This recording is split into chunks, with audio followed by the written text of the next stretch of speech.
ஆரம்பிக்கலாங்களா?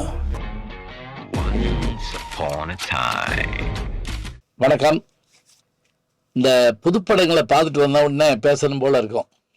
அதுபோல் போன வாரம் ரிலீஸ் ஆன படத்தை இந்த வாரம் பார்க்கறதுக்கான வாய்ப்பு எனக்கு கிடைச்சது.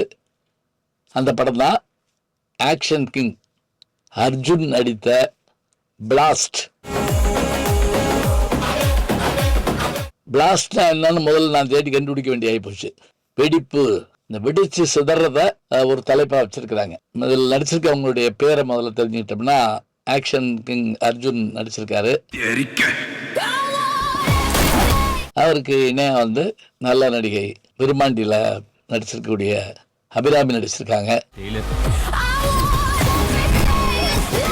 அவருடைய அந்த குழந்தைய ஒரு சின்ன பிள்ளையும் வளர்ந்த உடனே கதாநாயகியாக பிரீத்தி முகுந்தன் அவங்கள காட்டுறாங்க.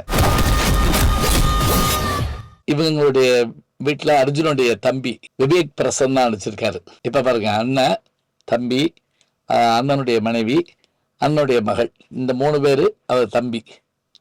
இது குடும்பம். இவர் ஒரு கராத்தே பள்ளிக்கூடம் நடத்திக்கிட்டு இருக்காரு. அதே போல் அங்கே தம்பி மெடிக்கல் ஷாப் வச்சுருக்காரு.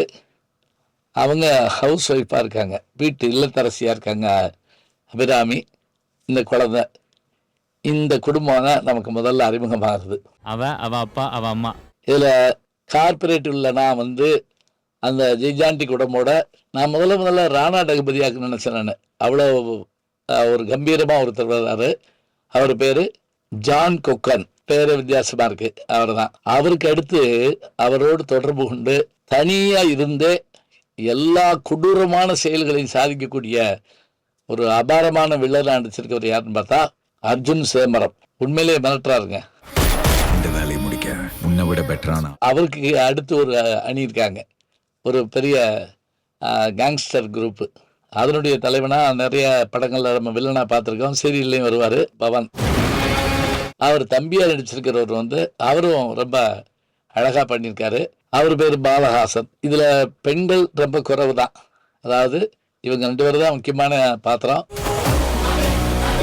மற்றபடி எல்லாருமே கேங்ஸ்டர் ஆட்கள் தான். ரொம்ப முக்கியமான ஒரு டீலுக்காக இந்த பணம் போகுது. இதனுடைய இசையமைப்பாளர் யாருன்னா, கேஜிஎஃப் மாதிரியான புகழ்பெற்ற வெற்றி படங்களை தந்த ரவி பசூர் அவர்கள். இசை அவ்வளவு ஒத்துழைச்சிருக்குங்க, செம்ம நல்லா இருக்கு.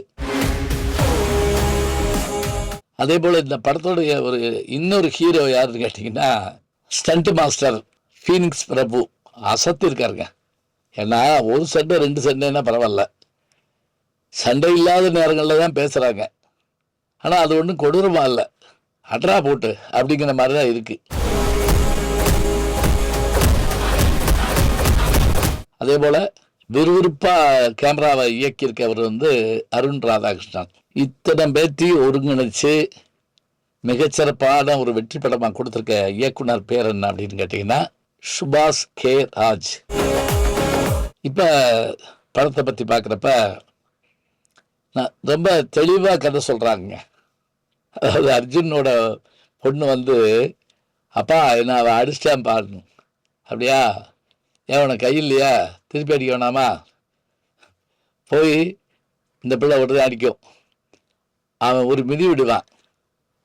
எப்பா இதை மிதிச்சுட்டாப்பா, அவங்க அம்மாட்ட சொல்லுவாங்க, நீ தான் உம்பிழுத்திருப்பா போ அப்படின்ட்டுருவாங்க அவங்க. அப்பா கேட்பார், அப்படியா, ஏன் உனக்கு கால் இல்லையா, வேறு உன்னை காப்பாற்றிக்கிற நீ தான் வேணும் அப்படின்னொன்னே, அப்பா நீ நடத்துகிற இந்த கிளாஸில் என்னையும் சேர்த்துக்கப்பா, நான் கராத்தே படிக்கிறேன்ப்பா அப்படின்னு அந்த பிள்ளை படிச்சுக்கிறோம். படித்து முடித்ததோடு மட்டும் இல்லை, அது போய் அதே பையனை பார்த்து, டேய் என்னை அடிச்சிடா எவடா அப்படின்னு அவன், ஓ திமிரா வரையா அப்படின்னு ஒரு அடி அடிப்பான். திருப்பி ஒரு குத்து விட்டு பாருங்க, அவன் போய் விடுவான். இப்போ இந்த பொண்ணு இந்த தைரியத்தோடு இருக்கிறா. இதுக்கு மேலே ஒரு செய்தியை ஒன்று சொல்லுவாங்க. என்ன அப்படின்னா, இவங்க இந்த பொண்ணை கூட்டிகிட்டு இவர் போகிறப்ப ஒரு இடத்துல ஒரு தகராறு வந்துடும். அந்த தகராறில் ஒருத்தன் அந்த கடையில் ஒரு பையனை போட்டு அடிக்க போவாங்க. டக்குன்னு அப்படி அர்ஜுன் கையை பிடிப்பார். பிடிச்சதோடு மட்டும் இல்லை, அந்த ஒரு கையை பிடிச்சிக்கிட்டே அத்தனை பேர் அடித்து வீழ்த்துவார். இந்த பொண்ணு கேட்கும் திரும்பி வர்றப்ப, பா அந்த பையன் உனக்கு தெரிஞ்சவனாப்பா? இல்லையே. அவங்க உங்களுக்கு வேண்டாதவங்களாப்பா? இல்லையே. அப்புறம் ஏன்ப்பா சண்டை போட்ட? மா, வேண்டியவங்க வேண்டாதவங்களை காட்டிலும் தப்பு நடக்கிற இடத்துல நமக்கு வலிமை இருந்தா நம்ம காப்பாற்றணுமா அப்படி பார்த்து. இதுதாங்க கதை. யாருக்கு நேரம் நடந்தாலும் தட்டி கேட்கணும். கராத்தேகள் இந்த பொண்ணு சின்ன பிள்ளையா இருக்கப்ப முதல் போட்டிக்கு போகும், தோற்று போகும். அன்னைக்கு பூரா தூங்காது. அர்ஜுன் கேட்பாரு, எப்பா தூக்கம் இல்லையா? ஆமாம், எனக்கு ஒரு நாள் தூக்கம் இல்லைப்பா. நானும் பல போட்டிகளில் கலந்துக்கிட்டு இருக்கேன். ஆனால் ஒரு போட்டியில் தோற்று போனேன். அன்றைக்கி நான் பூரா தூங்கலை. ஏன் தூங்கலைன்னு நினச்சேன். இந்த தூக்கம் இல்லாத இரவுகளை போக்கணும்னு நினச்சி நான் ஜெயிக்க ஆரம்பிச்சப்பா அப்படிப்பார். நான் இதுவரைக்கும் 34 டோர்னமெண்ட்டில் அட்டென்ட் பண்ணியிருக்கேன். அதில் ஒன்று தோற்றுருக்கேன். அதே போல் அவங்க சித்தப்பாவோட பேசிகிட்டு இருக்கப்ப, இந்த டிவி எப்பப்பா மாற்ற போகிறீங்க, சித்தப்பா மாற்ற போகிறீங்கன்னு. அதெல்லாம் மாற்ற முடியாது, நீ ஒன்றும் செய்யாது, இப்போ நீ இப்போதைக்கு இதை போட்டு உடச்சிப்படாது, பேசாமரு அப்படின்ட்டு. ஏசப்பா, அப்பா சண்டையில் யார்கிட்ட தோத்துட்டாரமே, யார்கிட்ட, வேறு யார்கிட்ட அப்படின்னு அவர் சொல்கிறதுக்கு அந்த இடம் அவ்வளோ சிரிப்பாக இருக்குங்க. உங்கள் அப்பா அட்டன் பண்ண 34 டோர்னமெண்ட்டில் ஒரே ஒரு ஃபைட்டில் மட்டும் தோத்தன்னு சொன்னார்ல. இப்போ கார்பரேட் வில்லன் வந்து என்ன செய்வார்னா, ஒரு மலையும் அது சார்ந்த கிராமத்தையும் அந்த மலைக்கடியில் இருக்கக்கூடிய அந்த தாது பொருளையும் எடுக்கிறதுக்கு என்ன செய்யலாம் அப்படிங்கிறப்ப, இந்த இதில் எவ்வளவு கோடி கிடைக்குது, அதில் உள்ளூர் அரசியல்வாதி எனக்கு 1000 கோடி வேணும், இவ்வளோ நாளைக்குள்ளே கொடுக்கணும்பா.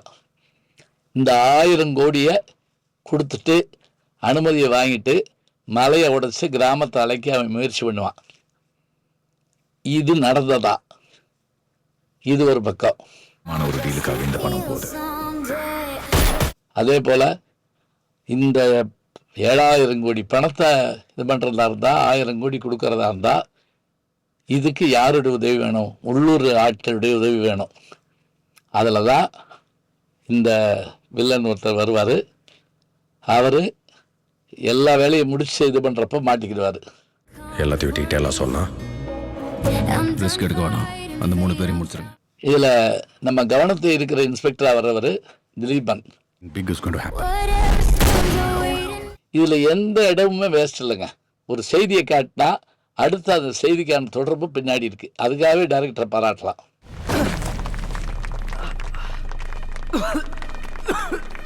இதில் ஒரு சாதாரண செயின் திருட ஒருத்தன் இந்த பெரிய கேங்கில் இணையணும்னு வருவான். இப்போ இந்த இவன் பிடிபட்டு காலில் அடிபட்டு ஆஸ்பத்திரியில் இருக்கப்ப, ஒரே நேரத்தில் அவன் ஆஸ்பத்திரியிலேருந்து தப்பிக்கிறப்ப 19 பேர் கொல்லப்பட்டுவாங்க.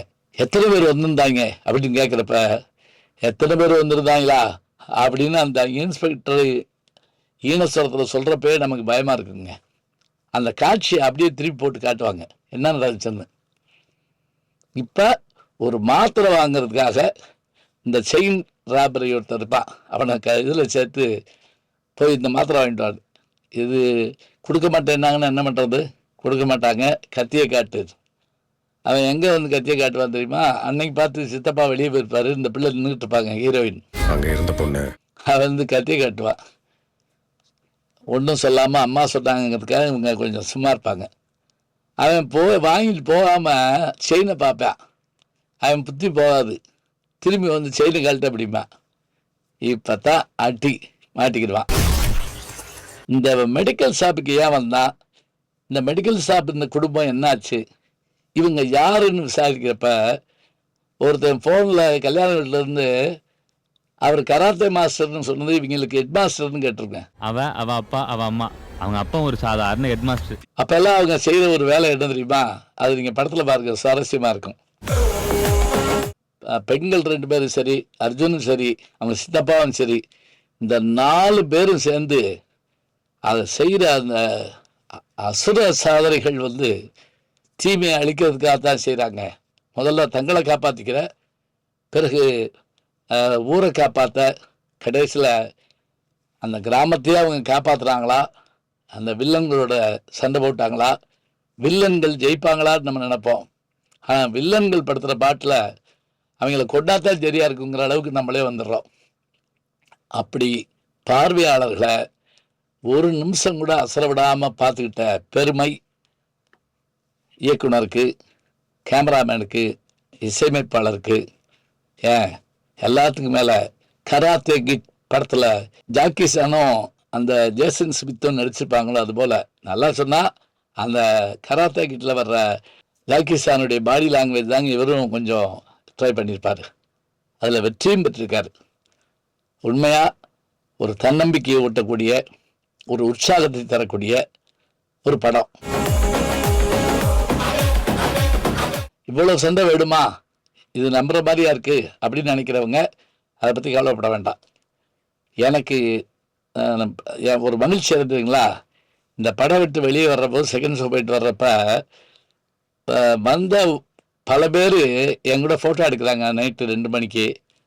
அதில் ஒரு ஃபேமிலி வந்து அவங்க பையனை அறிமுகப்படுத்தி, தம்பி கராத்தே ஸ்கூல் நடத்துகிறாரு, இவ்வளோ பேர் படிக்கிறாங்க, இந்த படத்தை அதுக்காகத்தான் நாங்கள் பார்க்க வந்தோம்னு சொன்ன உடனே எனக்கு மீண்டும் புரூஸ்லியினுடைய ஞாபகம் வந்ததுங்க. இது மாதிரி பெண்ணாக இருந்தாலும் தன்னம்பிக்கையோடு இருக்க வேண்டும். தப்பு நடக்கிற போது அது நமக்காக இல்லாவிட்டாலும் நாம் குடும்பத்திற்காக, நாட்டுக்காக உழைக்க வேண்டும் என்ற நல்ல செய்திகளை தந்திருக்கக்கூடிய இந்த படத்தை மறக்காமல் குடும்பத்தோடு போய் பாருங்க. நிச்சயமாக குழந்தைகளுக்கு பிடிக்குங்க. அப்படி ஒன்றும் கொடூரமான கொலைகள்னு கிடையாது. சண்டை இருக்குது, சண்டை இல்லாமல் இருக்குமா? சண்டை படத்தாலும் போய் பார்ப்படமா. அதனால் முடிஞ்சால் குடும்பத்தோடு போங்க, என் நண்பர்களோட போங்க. நல்ல படம், பிளாஸ்ட், மறக்காமல் பாருங்கள். நல்ல செய்திகளை நாளும் சிந்திப்போம், நாளை சந்திப்போம். வணக்கம்.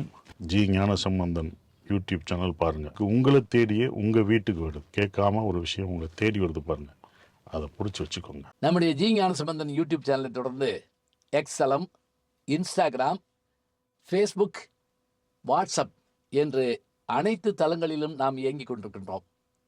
நீங்களும் எங்களோடு வாருங்கள்.